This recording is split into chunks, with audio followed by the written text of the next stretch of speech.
What's up, everybody? It's your boy. Mew is my favorite Pokemon because Mew is the only legendary that sucks. The entire premise of Mew is that it is the single most powerful, most mystical, magical Pokemon in the entire world of Pokemon, but it doesn't care. Its only goal is to be present in the moment, to be silly and have fun and just be whimsical and playful. And apart from the one moment in the Pokemon movie where it's forced to use its power to save the world from Mewtwo, it just doesn't do anything. And I think that is so sick. I think there's nothing cooler and more interesting than powerful and impressive people ignoring their power and influence in favor of self-actualization and genuineness, and I think Mew is a perfect analog for that. Plus, it's so cute, aka Reed from Shameless Nerd.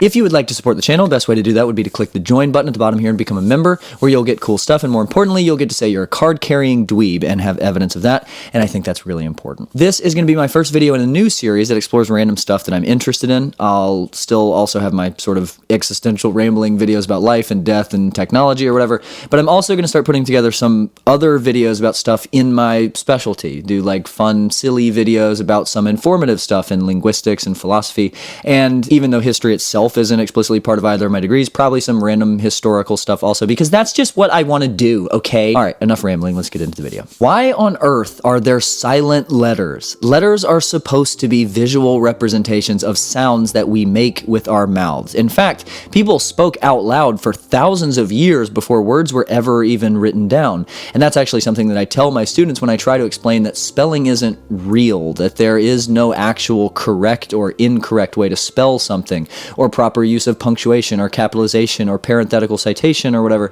which I'm sure is confusing for 7th graders, especially when I still mark their essays up for comma splices and informal speech. Look, I'm sorry, but you're gonna lose points if you start an essay with, "Today I'm finna tell you about the scarlet letter." My point is that written language was invented afterward, prescriptively, as a way to make permanent what for millennia earlier was only abstract.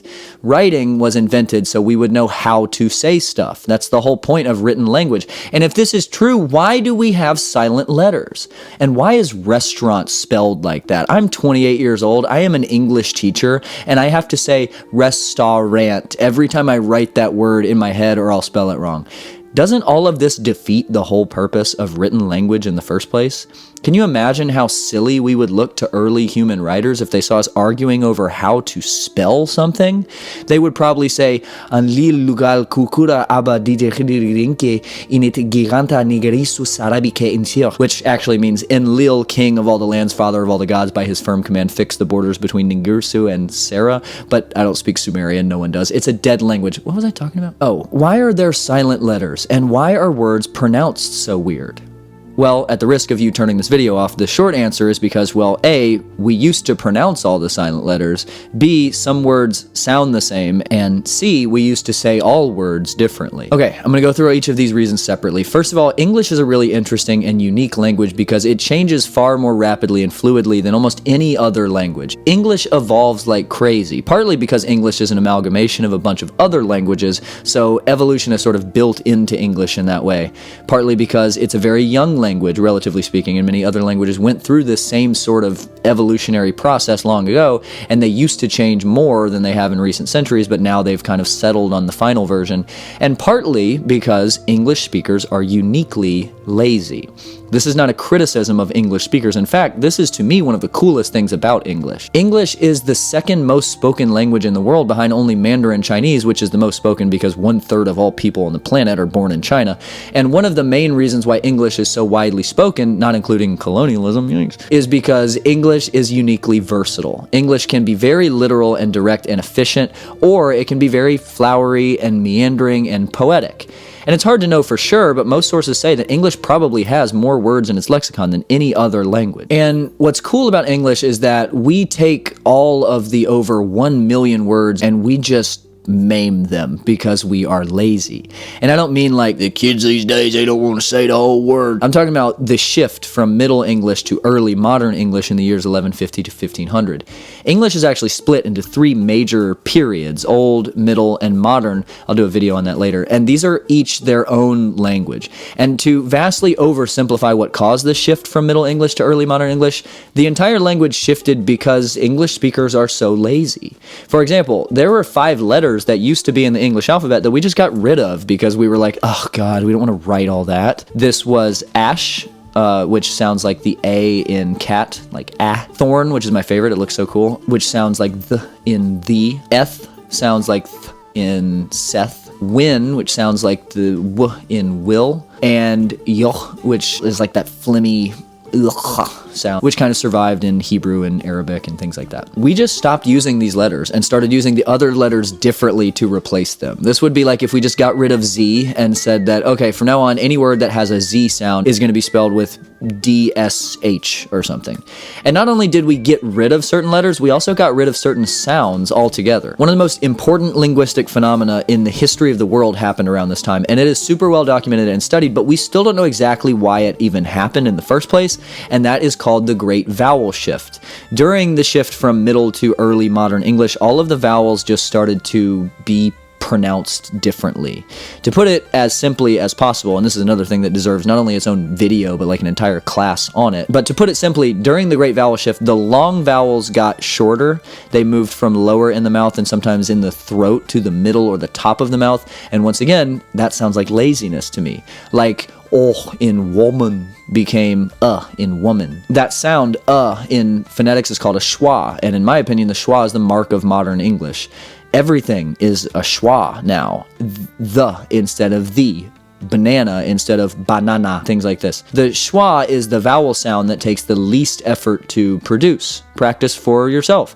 Your tongue doesn't have to move. Your lips don't move. It's the fastest and easiest sound to make. So it's evolved instead of evolved, to be everywhere. Anyway, for the purpose of this video and for answering our main guiding question, why are there silent letters, one of the main reasons lies here. They used to be pronounced, and now they're not. Goose used to be goosa, kind of, or something along those lines.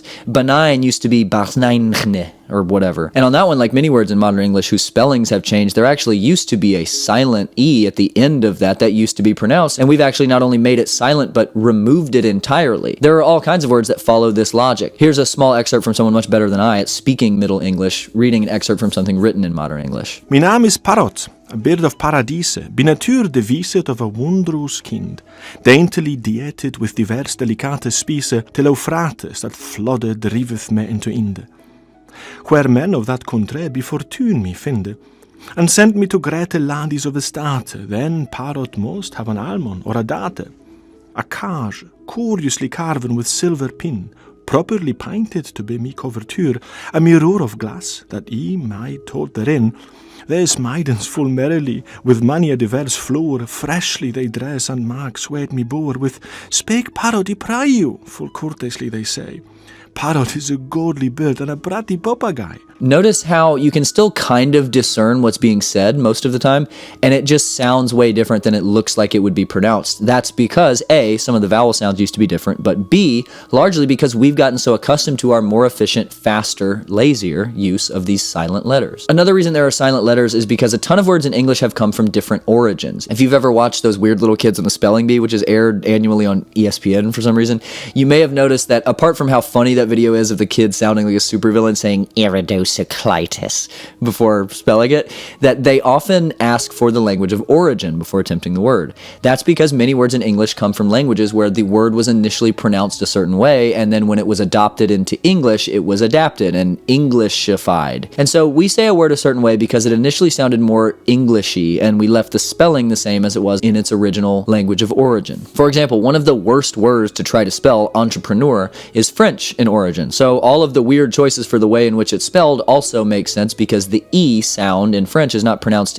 or E, it's pronounced oh. So the original pronunciation of entrepreneur was probably like entrepreneur, or whatever, I can't do a French accent. And over time, the initial French E sound in the beginning stayed the same, but the rest of the word's pronunciation became more English sounding and easier to say. And now we leave the spelling the same because everything has been codified and we have an official, relatively binding dictionary that says, okay, this is how words are spelled.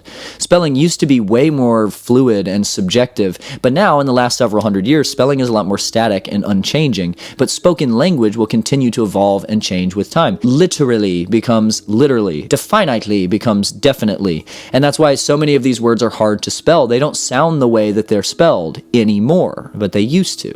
Further, some words feature weird spellings and haven't been changed to be more reflective of their pronunciation because it helps to differentiate between homophones, not people who voted against the Equal Rights Act, but homophones, which are words that sound the same. There are many words which could have easily had their spellings changed to more accurately reflect their pronunciation, but given that there are over 1 million English words, there's sometimes pronunciation overlap, and having a weird spelling of a word actually helps us to know which of these homophones a person means. So, does this make English any easier to understand or learn or use? Of course not. English is an evil, evil language, but I think that's part of the fun. We get to speak the most annoying language on the planet, and despite how annoying it is, that's also what makes it so special and weird and fun. English is a lot like me in that way. Thanks for watching. See y'all next time.